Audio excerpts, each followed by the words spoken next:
मेरा नाम जावेद इकबाल ककरू है और आजकल मैं एक पॉलिटिकल, सोशल और इकोनॉमिक एक्टिविस्ट की हैसियत से कश्मीर के अंदर काम कर रहा हूँ। मैं 2023 में मैंने बीजेपी ज्वाइन की थी, लेकिन अब मैं बीजेपी की बुनियादी रुकनीत से भी जो है वो फारिग हो चुका हूँ और मैंने बीजेपी से इस्तीफ़ा दे दिया।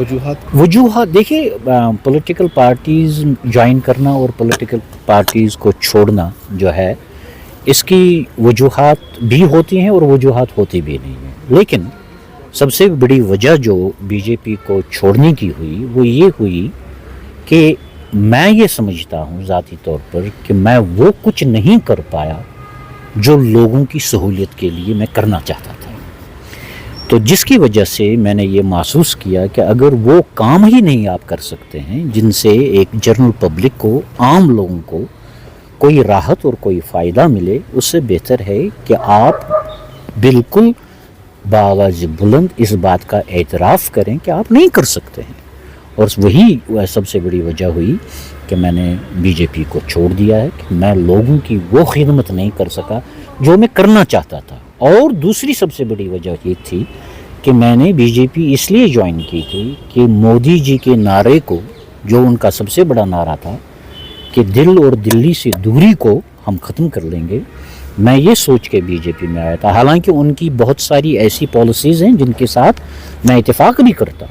ऐसी बात नहीं है, लेकिन दिल और दिल्ली से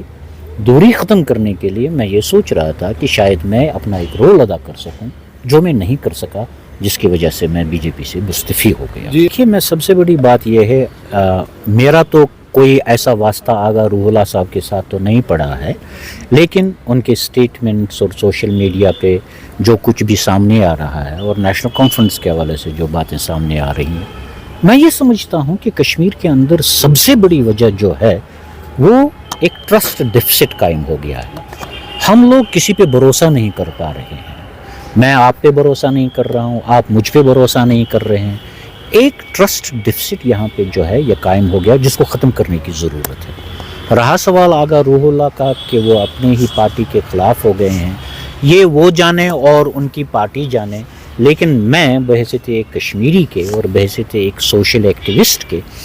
ये कहूँगा तमाम पॉलिटिकल पार्टीज़ और आगा रूहुल्लाह साहब को भी मेरी यही गुजारिश होगी कि आप उस ट्रस्ट डेफिसिट को ख़त्म करने की कोशिश करें, जिसकी वजह से कश्मीर के अंदर जो है बड़ी परेशानियां हो रही हैं। मैनिफेस्टो बिल्कुल, मैं ये समझता हूँ कि नेशनल कॉन्फ्रेंस बिल्कुल नाकाम हो चुकी है इस बात पे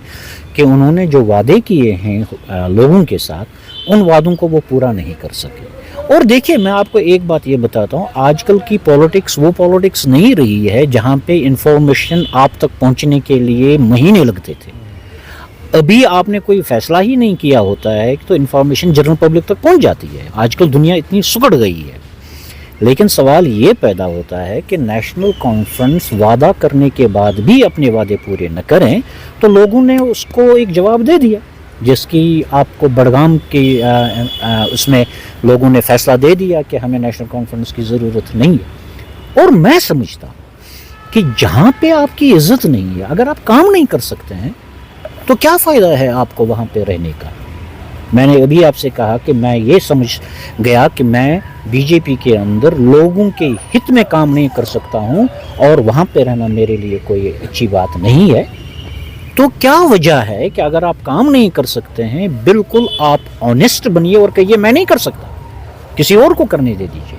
तो नेशनल कॉन्फ्रेंस अपने वादे पूरे करने में नाकाम रही है और लोगों का एक रेजिस्टेंस उसके ख़िलाफ़ आ रहा है, लोग उसका जवाब दे रहे हैं। और नेशनल कॉन्फ्रेंस मैं समझता हूँ कि अगर आने वाले वक्त में, आइंदा वक्त में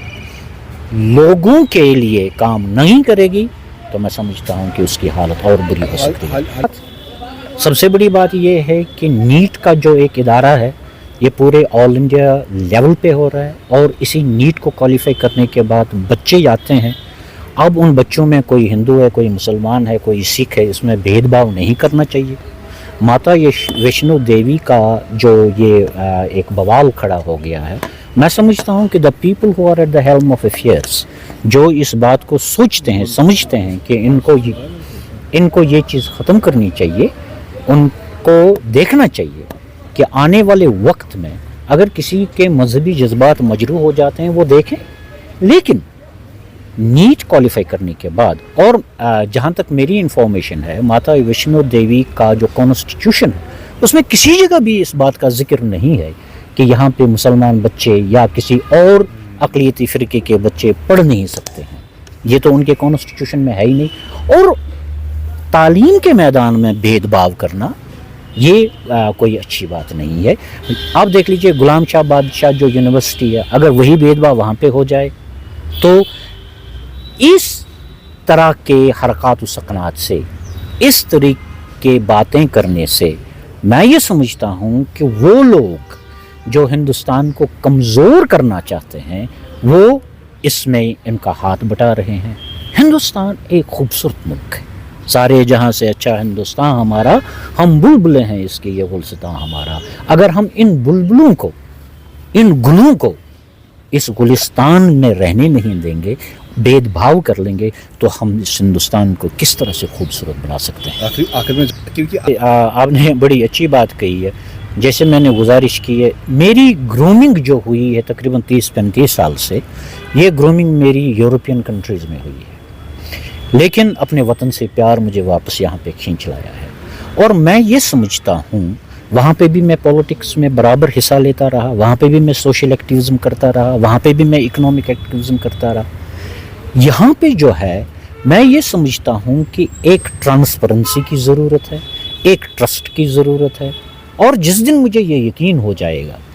کہ ABC پارٹی جو ہے اس میں وہ ٹرانسپیرنسی آئی ہے، اس میں وہ ٹرسٹ آیا ہے جو لوگوں کے لیے ہے، تو مجھے زیادہ دیر نہیں لگے گی ان کو گلے لگا